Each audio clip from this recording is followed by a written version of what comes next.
Salutations, all my didactic friends and subscribers to Miller Momentum. I wanted to hop on and let y'all know what's been going on and why my video output has slowed for the time being.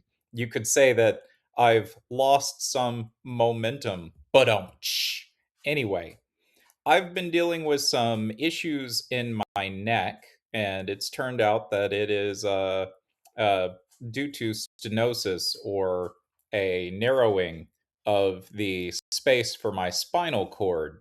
It looks like we caught it early, but that's why I've been out of commission and not producing videos on my normal schedule.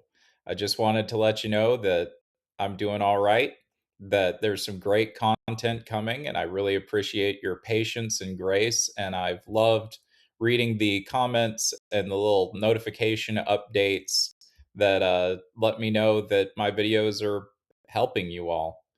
Anyway, let's keep on rolling. And remember, your most important investment, one of them is your health. And so that's what I've been focusing on over the past few weeks.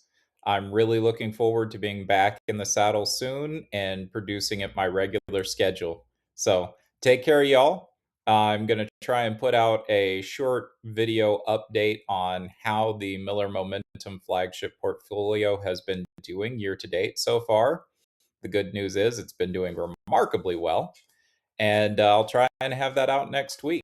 I really appreciate it. Continue to spread the news about my channel. Thank you.